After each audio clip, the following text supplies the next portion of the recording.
부의 시나리오 제4장 시나리오를 그려 다음 스텝을 선정하라. 지금까지 앞에서 살펴봤던 모든 내용이 이 책의 핵심인 이 시나리오를 이해하기 위한 기초 공부라고 보면 되겠는데요. 성장과 물가로 구분하는 4가지 부의 시나리오에 대해서 간략하게 살펴보겠습니다. 주식을 볼 때 매우 중요한 요소는 성장과 금리입니다.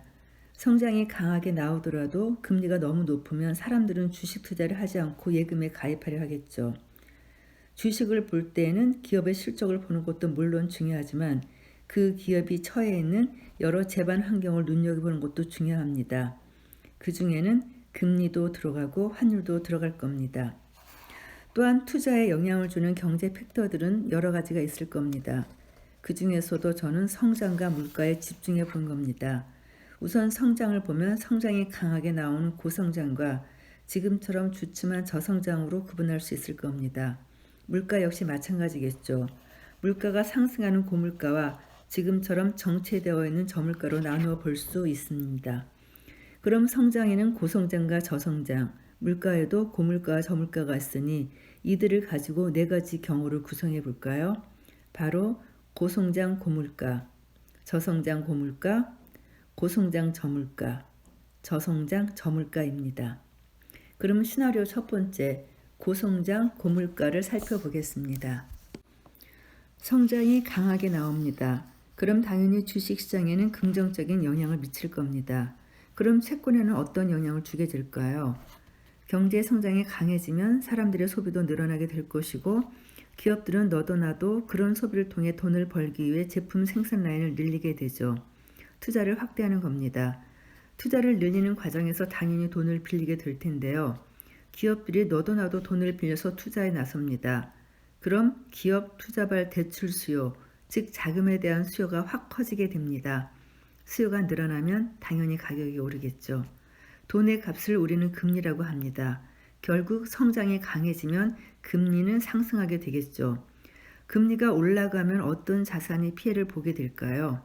채권이 어려워집니다. 어쩌면 이런 해석도 가능하죠. 성장이 나와서 주식 투자하기 좋은데 굳이 안전 자산인 채권을 사들일 이유가 없다. 돈이 몰리지 않는 채권 시장은 그야말로 울상이 됩니다. 주식과 채권에 이어 하나 더 이어가 보죠. 대체 자산이라는 것이 있습니다. 간단하게 설명하자면 앞에서 1970년대 거대한 인플레이션 시대를 언급한 적이 있습니다. 석유 파동의 시기입니다. 물가가 오르면서 주가가 깨지고 금리가 오르니 채권 가격도 무너졌습니다. 주식, 채권, 분산 투자의 의미가 없던 때죠. 그래서 전통적인 투자 자산인 주식, 채권 외에 다른 투자 자산을 찾아야 한다는 이야기가 나왔고 그래서 나온 것 중 하나가 바로 대체 자산인 원자재와 금이었습니다. 고성장 고물가 시기에는 워낙에 원자재에 대한 수요가 많기 때문에 원자재 투자 재미가 쏠쏠했겠죠. 하나 더, 물가가 올라갑니다. 물가가 올라간다는 건 돈의 가치가 떨어진다는 이야기죠. 돈은 종이화폐입니다. 종이화폐의 가치가 떨어지면서 실물화폐의 가치가 상승하게 되는데 그게 바로 금입니다. 네, 물가가 오른다는 이야기는 종이화폐의 가치가 하락한다는 이야기가 되고 이건 결국 금 가격을 밀어 올리는 요인이 되죠. 고물가의 시대라고 할 수 있는 2005년에서 2008년에 금 가격은 강세를 보인 바 있습니다. 정리해보면 고성장 고물가의 시대는 주식은 강세, 채권은 약세, 그리고 원자재 및 금은 강세를 보이죠. 두 번째 시나리오, 저성장 고물가로 이어가겠습니다. 직관적으로 성장이 약하면 기업들의 제품 판매액이 줄어들 것이라는 생각이 팍 듭니다. 그런데 고물가가 겹치게 되니 기업들의 원료 구입 비용이 크게 상승하면서 생산 비용의 증가를 만들죠. 일반적으로 생산 비용이 오른 만큼 그 생산 원가를 판매가에 전가합니다. 생산 원가가 올랐으니 부득이하게 제품 판매가를 올린다는 공지를 띄우는 거죠. 그런데 저성장으로 인해 경기가 좋지 않고 경쟁도 워낙 치열하니 이렇게 제품 원가가 오른 것을 판매가에 전가하면 장사가 더 안 될 것 같은 느낌이 듭니다. 그럼 기업들 입장에서는 판매액은 줄었는데 생산 원가가 늘어난 만큼 판매 마진이 줄어들게 되죠. 당연히 주식시장에는 악재로 작용하게 되겠죠. 그럼 채권시장은 어떨까요? 채권은 구매력을 유지시키기 위해 존재하는 자산입니다. 정기 예금이나 채권은 안전하게 내 현금의 구매력을 지켜주는 역할을 하는데 큰 의미를 갖고 있습니다. 문제는 물가가 너무 많이 오르는 상황이겠죠. 물가가 10%씩 뜁니다. 그럼 100만 원이었던 제품이 1년 후에는 110만 원이 되는 겁니다. 그런데 정기예금 금리는 3%에 지나지 않죠. 그럼 그 누구도 정기예금에 가입하지 않을 겁니다. 앞으로 큰 폭으로 오를 것이라 생각되는 제품을 먼저 사들이기 위해 난리가 나겠죠. 제품 가격이 크게 뛰면서 물가 상승폭이 더욱 커지게 되겠죠. 아무도 채권에 관심을 갖지 않습니다. 그럼 어쩔 수 없이 돈을 빌려야 하는 기업이나 국가는 금리를 높여주면서 돈을 빌려야겠죠. 더 높은 금리를 부리면서 돈을 빌리게 되면 금리가 올라가니 당연히 채권 가격이 하락하면서 채권에는 손실을 주게 되겠죠. 저성장 고물가가 잠시 나타났던 시기로 2008년 중반을 언급했는데요. 당시의 상황을 잠깐 살펴보겠습니다. 2008년 초부터 미국에서는 부동산 가격이 하락하면서 모기지 채권이 흔들리기 시작했습니다. 그리고 이런 모기지 채권에 집중적으로 투자를 많이 했던 미국의 은행들이 함께 휘청거렸죠. 이런 상황을 타개하기 위해 FED가 나서서 양적 완화까지는 아니지만 금리를 빠르게 낮추고 여러 가지 루트를 통해 유동성을 공급하는 프로그램을 도입했답니다. 문제는 이렇게 공급한 유동성이 당시 상승 가능성이 높던 원자재 시장으로 흘러가면서 국제 유가를 배럴당 140달러까지 밀어올리게 된 겁니다. 국제 유가의 급격한 상승은 물가 상승 기조를 더욱 강화시켰죠. 당시에 주식시장은 고전했고 채권시장 역시 FED가 금리 인하를 단행했음에도 물가 상승과 금리 상승으로 인해 부진한 모습을 보였답니다. 반면 국제 유가를 비롯한 원자재 가격은 큰 폭으로 상승세를 보였고 금 가격 역시 꾸준한 상승세를 이어갔죠. 저성장 고물가 시기에 볼 수 있는 자산 가격의 움직임이었습니다. 세 번째 시나리오는 고성장 저물가의 시대입니다.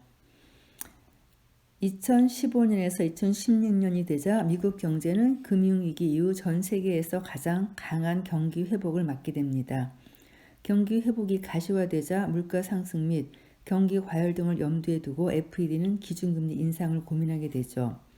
실제로 2015년 12월부터 미국의 금리 인상 사이클이 금융위기 이후 최초로 돌아가기 시작합니다. 미국이 금리를 인상하기 시작하자 미국 금리 인상을 감당하지 못하는 이머징 국가들은 제대로 긴장하고 있었죠. 앞에서 성장과 금리를 말했는데 성장이라고 다 같은 성장이 아닙니다. 성장도 미국의 성장과 이머징 국가들을 비롯한 미국 외 국가들의 성장으로 나눠볼 수 있겠죠. 당시 미국의 성장은 강했기에 금리의 상승을 감당할 수 있었지만 non-US 국가들의 성장은 그렇지 못했기에 미국 금리의 인상을 감당하기 매우 어려웠답니다. 그러니 미국 금리 인상 이야기가 나오자 오히려 중국을 비롯한 이머징 국가들이 크게 흔들리는 상황이 펼쳐지게 됩니다. 글로벌 경제가 워낙에 연약한 것을 인지한 당시 FED 의장 제닛 옐런은 금리 인상을 기존에 계획했던 것보다 천천히 가는 것이 좋겠다고 판단했죠. FED의 금리 인상이 기존의 계획 대비 매우 늦어집니다. 금리 인상 예상보다 늦어지다 과도한 금리 인상을 예상하고 크게 위축되어 있던 이머징 국가들이 제대로 회복세를 보이기 시작했죠. 미국의 성장도 나왔지만 보다 중요한 건 이머징 국가들도 경기 부양에 나서면서 성장의 고삐를 단단히 쥐었다는 겁니다. 즉 미국이 금리 인상을 늦추면서 이머징 국가들을 비롯한 non-US 국가들이 금리 인하 등 경기 부양에 강하게 나서게 됩니다. 미국의 성장뿐 아니라 non-US의 성장이 함께 나오게 된 거죠. 금융위기 이후 지루하게 이어가던 저물가 기조가 이어졌는데 당시 non-US의 활약이 겹치면서 나타난 고성장과 계속해서 이어져던 저물가가 겹치면서 고성장 저물가라는 참 보기 드문 국면이 만들어졌답니다. 그럼 당시 2017년 각 자산군별로 어떤 흐름이 나타난지 살펴보겠습니다. 우선 주식시장은 당연히 좋았습니다. 주가는 고공행진을 이어갔는데 주식시장도 미국뿐 아니라 이머징 국가의 주식시장이 함께 초강세를 나타내는 이른바 주식의 시대였죠. 채권의 경우는 좀 애매하긴 한데요. 저물가 시대인 만큼 고물가 시대에 구전했던 채권이 역시 나쁘지 않은 수준이었습니다. 그럼 원자재나 금은 어땠을까요? 물가가 안정되어 있습니다. 그리고 미국이 금리 인상을 늦추는 만큼 시중 유동성이 풍부했죠. 이런 유동성은 원자재나 금보다는 주식시장을 향했습니다. 따라서 물가 상승의 수혜를 받는 원자재나 금은 당시 그다지 인상적인 성과를 보이지 못했죠. 다시 한번 정리하면 고성장 저물가에는 주식이 왕이었고 채권은 나쁘지 않은 수준이며 원자재나 금은 비추천이라고 말할 수 있겠습니다. 이제 마지막 저성장 저물가의 시기입니다. 글로벌 금융위기 이후에 거대한 부채 문제로 인해 수년째 성장이 정체되어 있고 물가 역시 상승할 기미를 보이지 않는 지금의 상황을 말하죠. 저성장 저물가 시기에는 자산군별로 어떤 모습을 보이게 될까요? 일단 성장이 정체된 만큼 주식시장은 힘겨운 모습을 보일 겁니다.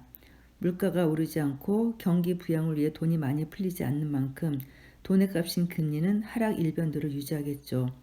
금리가 오를 때 울상이었던 채권시장은 어떨까요? 금리가 낮아지면 당연히 채권시장은 빵끝 웃게 될 겁니다. 물가가 낮은 수준을 유지하면 물가 상승의 수혜를 받는 자산인 원자재나 금은 부진한 모습을 보일 거고요. 간단히 정리하면 주식은 부진하고 채권은 강하며 원자재나 금은 힘겨워하는 모습이라고 할 수 있습니다. 그런데 뭔가 좀 이상하지 않나요? 지금이 저성장 저물가의 시대인데 주식시장이 상당히 강한 면모를 보여주고 있습니다. 그리고 고점 대비로는 하락했지만 금 가격 역시 나쁘지 않은 성과를 보이고 있죠. 무언가 잘못된 것 같다는 생각이 들 수 있을 겁니다. 답은 간단합니다.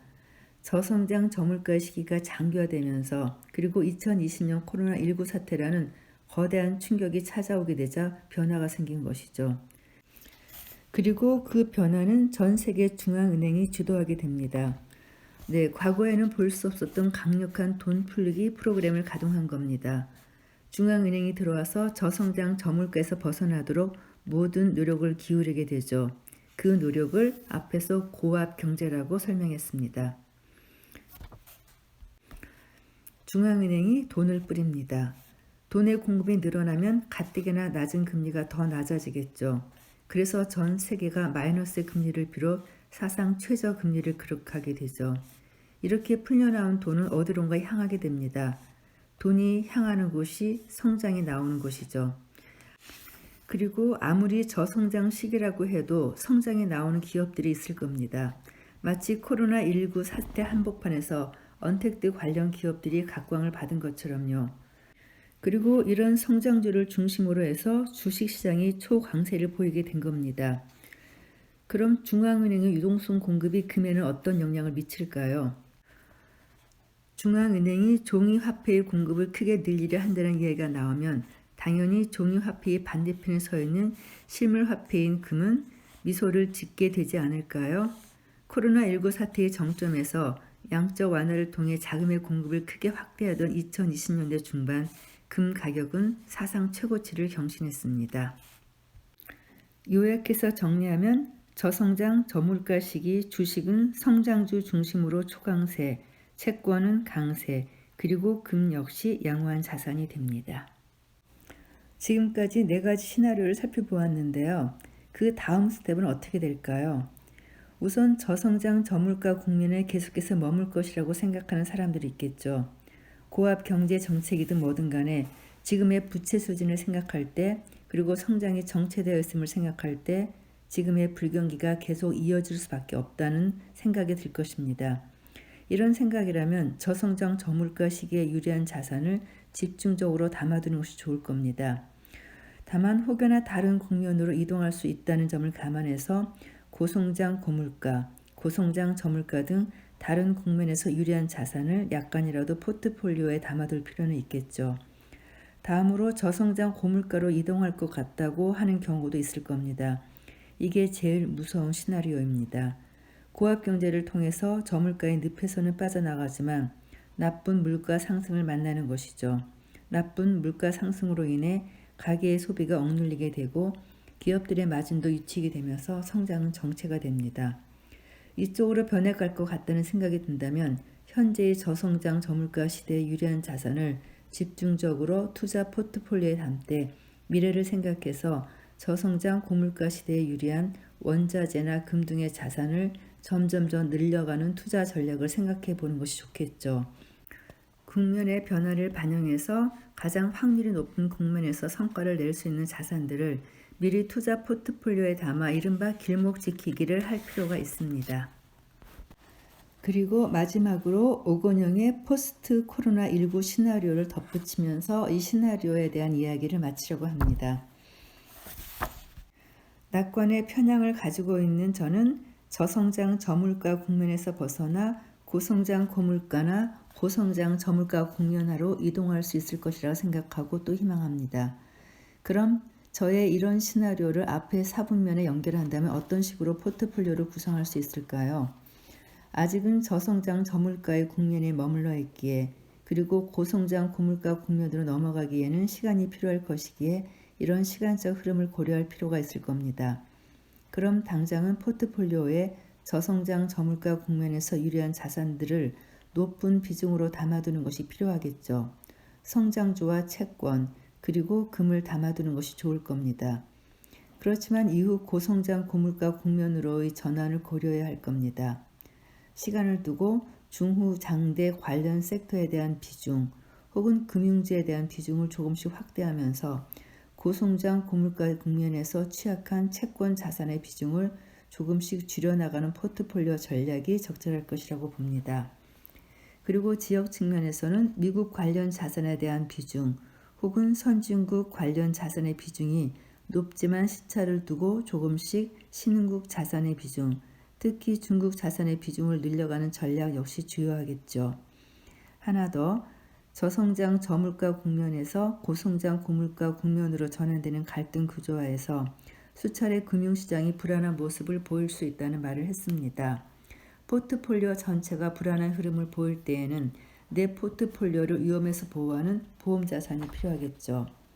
대표적인 안전자산인 달러 역시 포트폴리오에 일부 편입하면서 자산 가격 조정에 대비해 둔다면 중간중간 금융시장이 흔들리는 국면에서도 중장기적인 관점에서 무게중심을 잡고 나만의 투자 방식을 이어갈 수 있으리라 생각합니다.